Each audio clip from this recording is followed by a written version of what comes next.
Hello everyone, কস্তুরীস kitchen ডায়েরিতে তোমাদের সবাইকে অনেক অনেক ওয়েলকাম। আজকে তোমাদের সাথে শেয়ার করছি ভীষণই টেস্টি চিকেন পিৎজা রেসিপি, যেটা বাড়িতেই খুবই সহজে বানিয়ে নেব। আর এটা না যে কোনো নামি দামি দোকানের পিৎজার থেকেও অনেক বেশি টেস্টি হয়, তাই রেসিপিটা একবার দেখে নিয়ে অবশ্যই বাড়িতে ট্রাই করো। তো প্রথমে এই পিৎজার ডোটা বানানোর জন্য একটু ইস্ট অ্যাক্টিভেট করে নেবো। তার জন্য একটা বাটিতে অল্প একটু ঈষৎ উষ্ণ গরম জল নিয়েছি। এবার এর সাথে 1 চামচ চিনি আর 1 চামচ ইনস্ট্যান্ট ড্রাই ইস্ট দিয়ে ভালো করে মিশিয়ে এটাকে ঢাকা দিয়ে 20 মিনিটের জন্য রেস্টে রেখে দিলাম। আর এদিকে পিৎজাতে দেওয়ার জন্য অল্প একটু ছোট টুকরো করে কাটা বোনলেস চিকেন নিয়ে নিয়েছি। এখন এই চিকেনের মধ্যে 1 চামচ ভিনেগার, 1 চামচ আদা রসুন বাটা, স্বাদ মতো নুন, 1 চামচ করে চিলি ফ্লেক্স, অরিগানো আর একটু সাদা তেল দিয়ে সবটা ভালো করে মাখিয়ে চিকেনটাকে ম্যারিনেশনে রেখে দিলাম 15 মিনিটের জন্য। আর ততক্ষণে দেখো ওদিকে ইস্টটা অ্যাক্টিভেট হয়ে একদম ফুলে উঠেছে। এখন এই অ্যাক্টিভেটেড ইস্টটাকে ময়দার সাথে দিয়ে মেখে নেব। আর একদম পারফেক্ট পিৎজা বানানোর জন্য কিন্তু এই ইস্টটা দিতেই হবে, আর এটা তোমরা যে কোনো মুদির দোকানে পেয়ে যাবে। তো আমি একটা বাটিতে 2 কাপ ময়দা নিয়ে নিয়েছি। এর সাথে একটু নুন, সাদা তেল আর ইস্টটা দিয়ে আর প্রয়োজন পড়লে অল্প অল্প জল দিয়ে ময়দাটাকে একদম সফট করে মেখে নিলাম। এবার এই ময়দার ডোয়ের উপর থেকে একটু সাদা তেল মাখিয়ে নিলাম যাতে এটা সফট থাকে। এবার এটাকে চাপা দিয়ে 1 ঘন্টার জন্য রেস্টে রেখে দেবো। এখন ম্যারিনেট করা চিকেনটা বানিয়ে নেবো। তার জন্য একটা প্যানে অল্প একটু সাদা তেল গরম করে এর মধ্যে ম্যারিনেট করা চিকেনটা দিয়ে দিলাম। এই চিকেনের সাথে যেহেতু নুন মশলা আগে থেকেই মাখিয়ে রেখেছিলাম, তাই এখন আর চিকেনের মধ্যে কিছুই দিতে হবে না। এখন শুধু চিকেনটাকে মিডিয়াম ফ্লেমে ভালো করে ভেজে তুলে নিই। এবার দেখো 1 ঘন্টা পর রেস্টে রাখা ময়দার ডোটা কতটা ফুলে উঠেছে।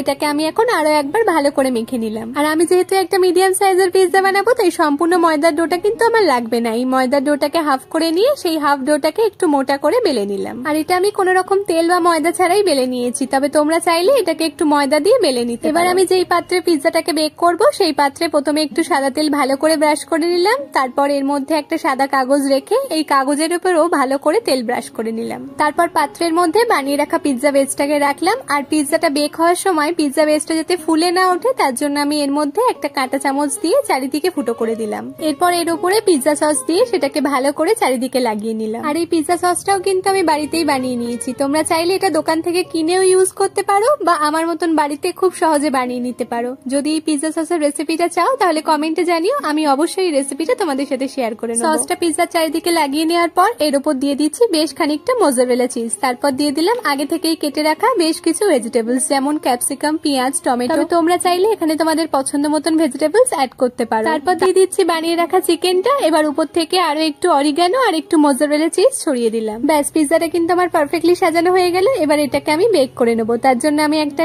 কড়াই গ্যাস ওভেনে রেখে আগে থেকেই একটু গরম করে নিয়েছি। এবার এই কড়াইয়ের মধ্যে একটা স্ট্যান্ড রেখে তার উপর পিৎজার প্লেটটা রেখে কড়াইটা ঢাকা দিয়ে পিৎজাটাকে আমি মিডিয়াম ফ্লেমে 20 মিনিটের জন্য বেক করে নিলাম। ব্যাস, তাহলে কত সহজেই রেডি হয়ে গেল আমাদের ভীষণই টেস্টি চিকেন পিৎজা। এবার তোমরা চাইলে এই পিৎজার উপর থেকে একটু চিলি ফ্লেক্স আর অরিগানো ছড়িয়ে নিতে পারো, দারুণ লাগবে। আজকের রেসিপিটা তাহলে তোমাদের কেমন লাগলো অবশ্যই কমেন্টে জানিও। আর নতুন কোনো রেসিপি আমার চ্যানেলে দেখতে চাইলে সেটাও কমেন্ট করে জানিও। তাহলে আজকের মতো এইটুকুই, তোমাদের সাথে আবার খুব তাড়াতাড়ি দেখা হচ্ছে নতুন একটা রেসিপি নিয়ে। ততক্ষণ সবাই খুব খুব ভালো থেকো আর চ্যানেলটাকে একটা সাবস্ক্রাইব করে পাশে থেকো। টাটা।